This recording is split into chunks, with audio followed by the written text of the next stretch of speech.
हम्म। चलो। जय हिंद सर। मैं मोहम्मद ज़हूर खान NS10 से। और आज मैं कुछ ऐसे लोगों के पास आया हूं जो कि एक मेंस राइट आवाज़ फाउंडेशन ट्रस्ट के लिए काम करते हैं, और एक हैं जो कि अपने पारिवारिक हिंसा में पारिवारिक मैटर में कुछ उलझे हुए हैं। तो ये दोनों लोग आपस में जो है बातें कर रहे थे, एक दूसरे को राय मशवरा दे रहे थे।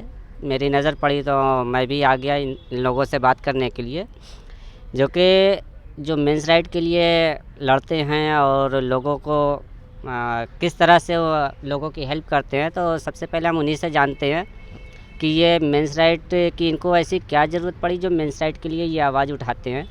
तो आइए मैं इनका स्वागत करता हूँ। तो चलिए पहले हम इन्हीं से बात करते हैं। सर सबसे पहले आप अपना नाम बताएं।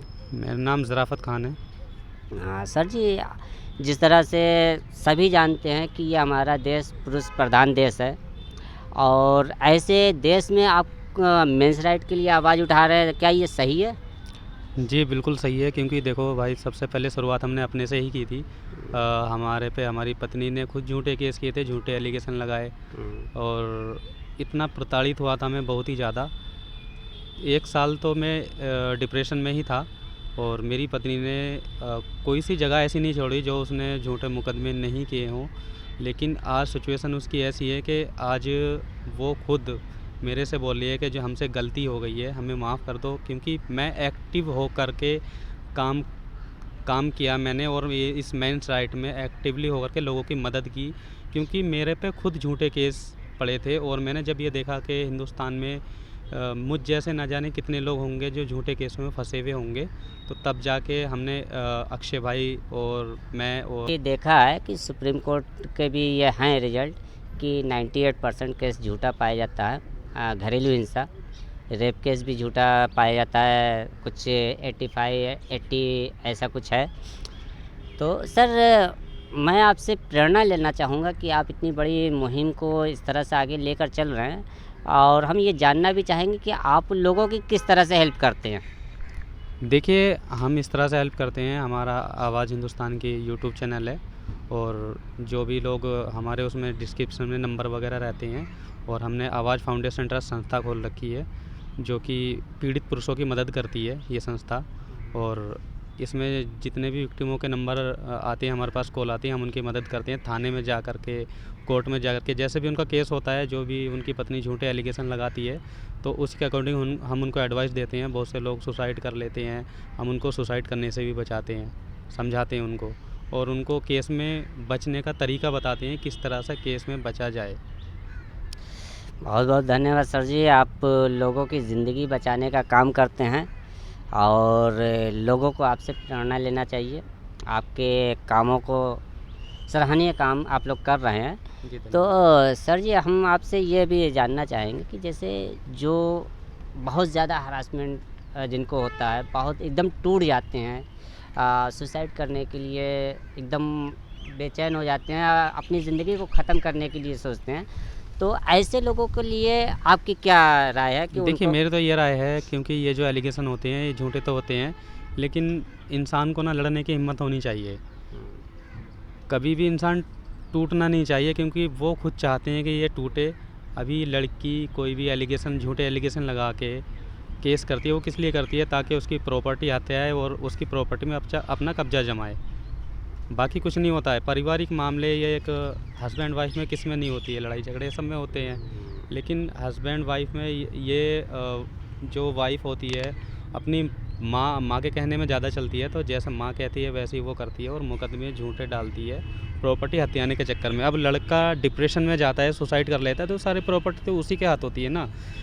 तो लड़का ये चीज़ सोचता नहीं है, क्योंकि वो डिप्रेशन में चला जाता है। उसको ये लगता है कि पता नहीं झूठा मुकदमा हो गया है, हम जेल जाएंगे, हमारा पूरा परिवार जेल जाएगा, और समाज में बदनामी होगी। ये चीज़ देख करके लड़का डिप्रेशन में आ जाता है और सुसाइड कर लेता है, जबकि ऐसा कुछ भी नहीं है। अगर आपकी पत्नी ने, मैं सबसे पहले आप जनता को यही बताना चाहूँगा कि आपकी पत्नी अगर आपको झूठा केस करती है, केस तो बाद की बात है, पहले एप्लीकेशन ही देती है, थाने से कॉल आती है, तो आप थाने जाइए, क्योंकि आप कोई अरेस्टिंग नहीं होती है।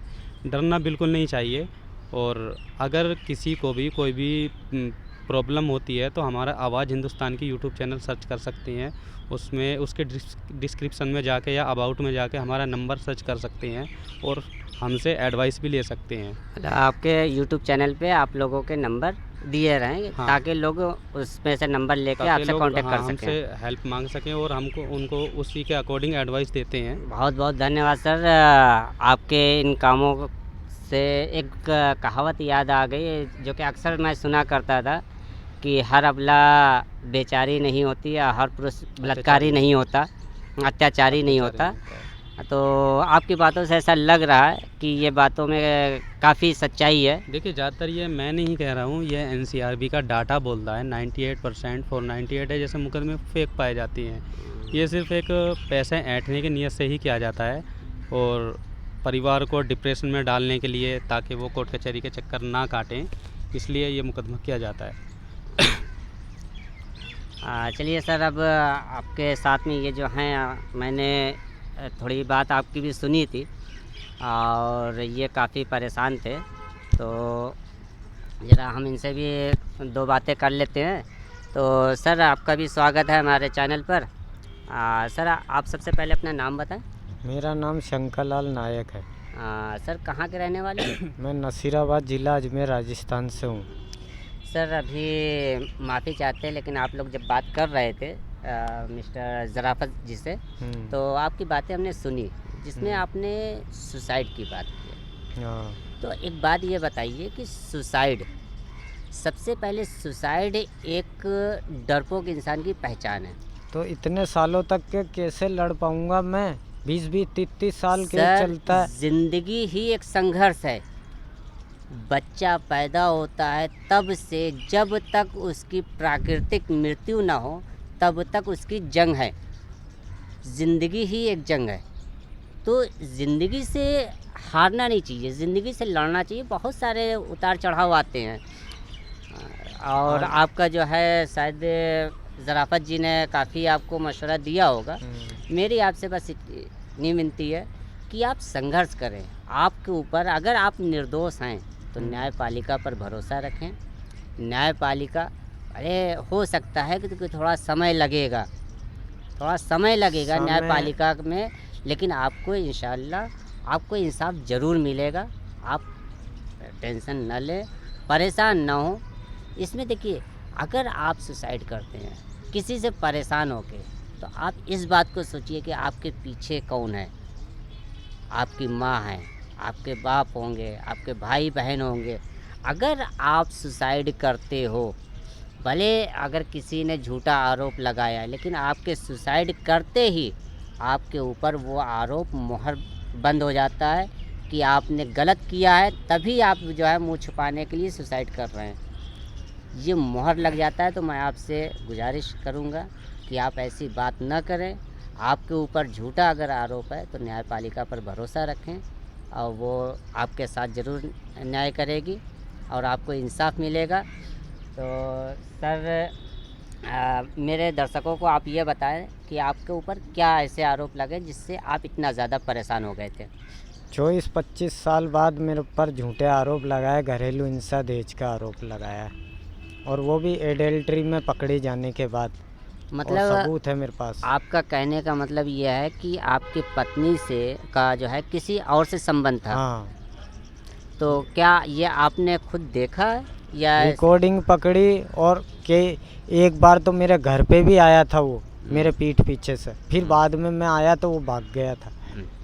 ये भी देखा है मैंने, और रिकॉर्डिंग पकड़ ली मैंने। मुझे जान से मारने की साजिश रची जा रही है उस रिकॉर्डिंग में। तो सर, जब आपने इस तरीके से पकड़ा तो उसके खिलाफ कोई एक्शन लिया था आपने? एक्शन मैंने 4 बच्चों की तरफ देख करके माफ़ करके रख रहा था, लेकिन नहीं मानी। जब उसके माँ बापों को बताया तो माँ बापों ने बेटी को अपने पास में रख ली।